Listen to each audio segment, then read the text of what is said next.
To be fair, though, Saquon would have never done that behind the Giants O-line. Like, he only was able to prosper to those levels because he was behind a competent line. Now, I look at not to cut you off. No, yeah, you good. I look at the Giants the same way I looked at Cleveland when they had a young LeBron. I don't give a damn what type of talent is around him. When you have that special level of player, I'm not letting that nigga walk.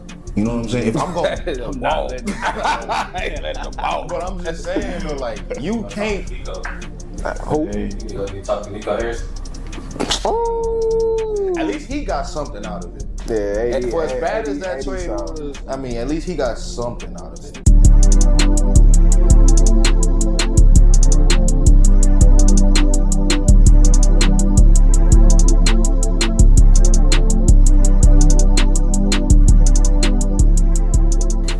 The Giants, man. What direction do you think the Giants will go in the draft with the Russell Wilson signing?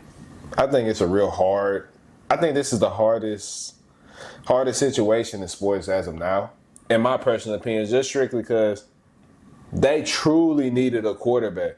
And Russell Wilson, you gave him a 1 year, up to $21 million per year deal.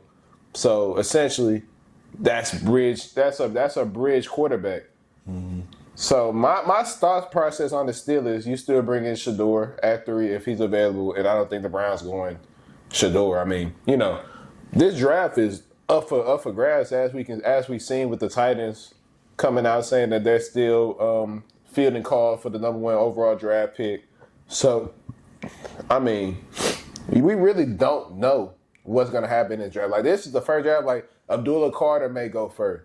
Travis Hunter may go first. Mm-hmm. Cam Ward may go first. Like, we really don't know. But for the Giants, they really need a quarterback. And I don't feel like you're not going to be in this position too many times. If you have a quarterback of Russell Wilson caliber, you want to be in somewhat of a contention.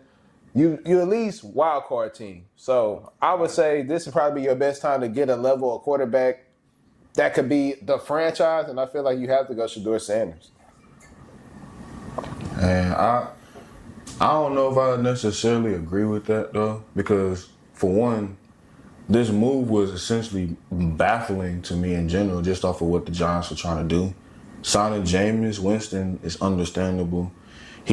Best case scenario, he can be a bridge quarterback, but you're realistically getting him as a backup. But signing Russell Wilson to that big of a contract for 1 year rental, essentially, on another prove-it deal for him, it's like, okay, maybe they're not necessarily as quarterback hungry in this draft as we thought. So I'm looking at them thinking that they might mess around and try to trade out of it. So they might mess around and try to get some assets for future drafts and some players that can help them win, at least be in a better position next season than they were right now. And if they are going to go quarterback, looking for someone for the future just to have under the realms of, whatever the Giants have in leadership-wise, then who's to say it can be Sheduer Sanders? Who's to say it won't be a Cam Ward? And like you already mentioned, Abdul Carter, Travis Hunter, we don't necessarily know where those guys are going to land as far as who's going to go number 1 and who's going to fall through the cracks up to that 3rd pick if they do keep it. But personally, I just feel like they're going to get rid of it and try to trade out of it. Essentially the same thing that Chicago did, try to finesse a desperate team who thinks that they found their diamond in the rough. And whether that team gets success on their end of the bargain or not, they got a heist worth of picks and players that's a ransom that they can't necessarily deny having. But that just seems like the Giant thing to do, though. Like, instead of just taking the obvious guy that, obviously this draft class, the quarterback draft, is really weak. But taking the obvious choice of at least try to get a franchise quarterback, attempt it. Right. You going bridge quarterback Russell Wilson, Jameis Winston as the backup, which is obviously fine, of course. I said Russell Wilson, Jameis Winston as your backup. I'm pretty sure he fielded a lot of offers prior to accepting that Giants because, obviously what he did with the Browns. Right. But, I don't get it. Like, I don't get their direction at all. If they want to be anywhat of a competitive team, I just don't feel like this is the way to do it. And then I feel like the talent outside of the quarterback position is such at a premium right now. Where especially defensively. Yeah. Like, even if the first 2 players come off the board aren't quarterbacks. Yeah. They're skill position.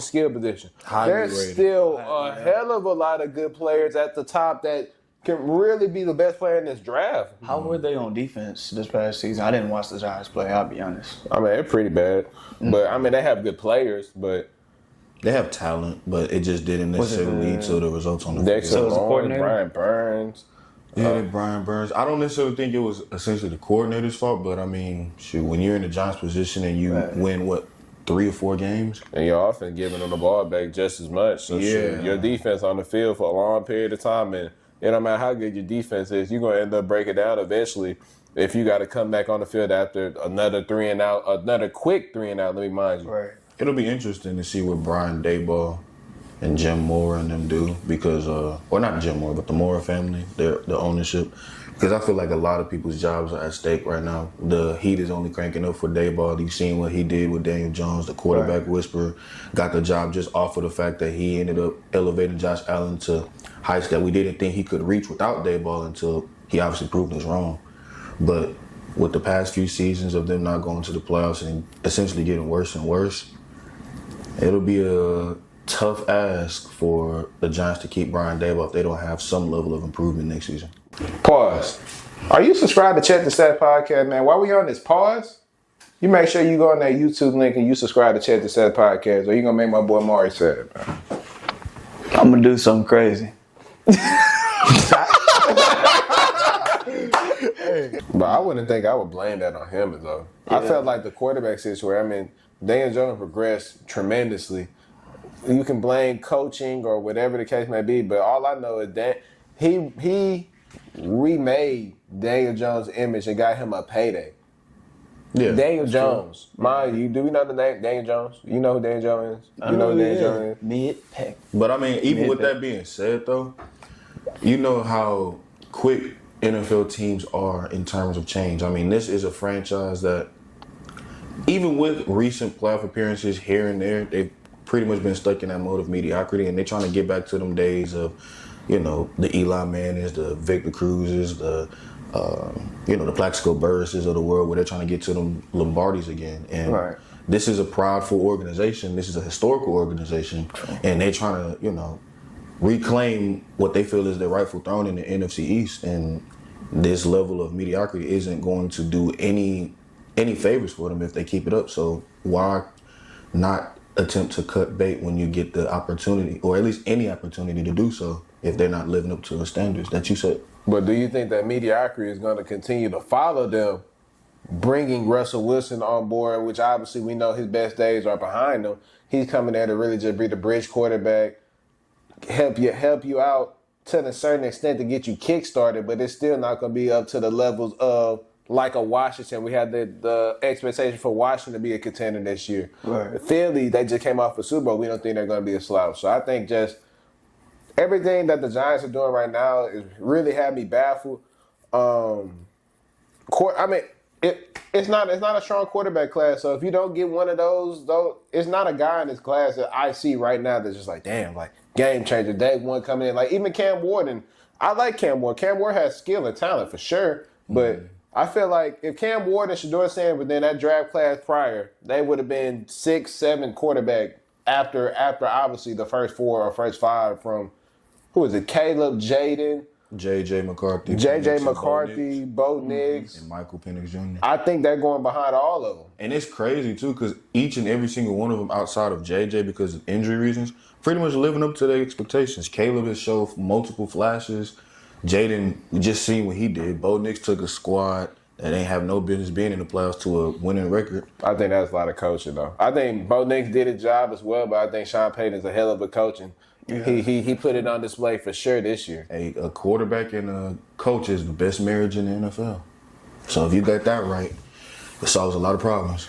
For sure. The Giants, it's a little, the position that they're in is strange, I'm not gonna lie. Like, they signed Russell Wilson. They signed Jameis Winston. They also signed Tommy DeVito, if I'm not mistaken. I think they signed him back as well. So that's 3 quarterbacks that you have, which is like kind of strange. But if they go, I'm not gonna lie, if they go quarterback in the draft, say for instance they go Sheduer, that wouldn't be bad.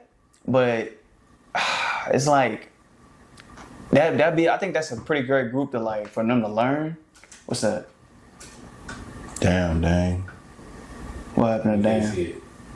Just read it out. Out indefinitely. Yep. Damn. Thrombosis. He got. Oh, shit, he got a blood clot. he got a Yeah, blood clots. That's that stuff that Chris Bosh had. Damn, prayers up. For sure. Me Prayers on it, up. too. Oh, my goodness. Damn, damn. All right, bet. Yeah, but with the Giants, that's a little strange. They signed 3 quarterbacks back. I think did they not sign Tommy DeVito back? They signed him like to a 1 year or a 2 year deal. Yeah, he back. So if they do pick up Sheduer, I feel like Jameis Winston and Russell Wilson, those are good quarterbacks to learn from for him. But I mean, the guy trains with Tom Brady, so I mean it'd be beneficial. If they don't go quarterback, I say they can go defense, they can go skill position because there's so many talented players in this draft, especially like at the defensive position. This is a defensive class, as you can see, especially like at the D line, edge position. So if they don't go quarterback, I say they go defense, man. They go get them a DN out the draft. There's a lot of them, you know what I mean? So what pick do they have? The number 3? Yeah. They got the 3rd pick in the draft. I mean, Pick it a little. they can make something happen with that, you know what I mean? Yeah. But yeah, I don't know. That's kind of weird. Like, you know what I mean? Like I said, they should have just went young. They should have just went young and picked up Sheduer. If they don't, but like I don't know. It's such a weird situation for them. I'm not gonna lie. Like it's just confusing me. You know what I mean? Because you got 3 quarterbacks, and then there's talks of like Sheduer wanting to come to that team and that they're very interested in him. So it's like. Every team above them in the draft has like a distinct need. Right. And the Giants, like obviously you feel like they would need a quarterback. But at the same time, when you sign someone to that high of a contract on a 1 year deal, he's essentially a bridge.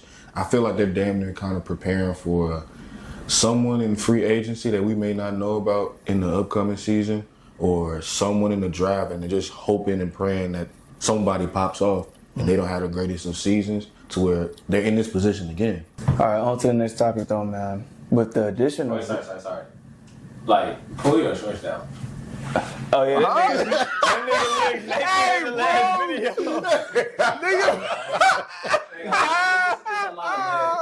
Like, nigga in the last video. I say, where the fuck is your shorts at, nigga? Hey, nigga. Do y'all think they should go like wide receiver? I know they have a pretty solid wide receiver core. That's if But they signed Cleveland or Tennessee don't get them first. Are they gonna let him play both sides? That's up to the team. No, that's up to the team. We're just gonna see. Damn, that's. Do you think the Giants are facing a talent issue or a coaching issue? Talent. I think it's ownership, bro. Talent. I think it's A ownership. talent issue. Like, why isn't it coaching? Shoot, when you got subpar quarterback play like that, I mean, you're not expecting to win too much. You have a quarterback in Daniel Jones, Tommy DeVito. I mean, it didn't matter who you threw out there at a certain point. They was giving the ball to the other team at a high frequency. Facts. So, I mean, none of those guys were proven to be the guy. And in the league, to be competitive, you have to at least have a solid guy, or you have to have a, like, distinct identity, which for most cases, like the Eagles, their identity was running the ball. Even though they got Devontae and they had A.J. Brown, but their main identity was Saquon in that offensive line. So I feel like with the Giants, they don't have none of that. Like the line is bad, quarterback play is mid, running back was okay. Tracy, it was year 1. He got better and better throughout the year, but obviously there's better guys out there.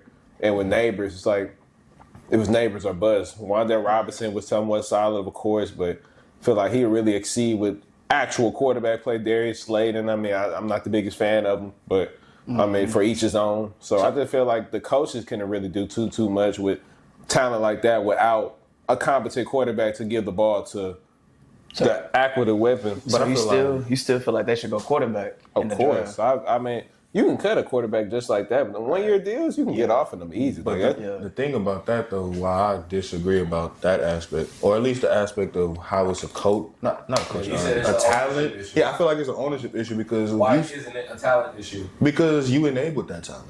Everybody and their mama could see Daniel Jones wasn't worth $40 million a year. Everybody and their mama could see the level of players that they would sign and amounting them to not necessarily being the level of productivity that they would expect. At least the Giants would. I mean, hell.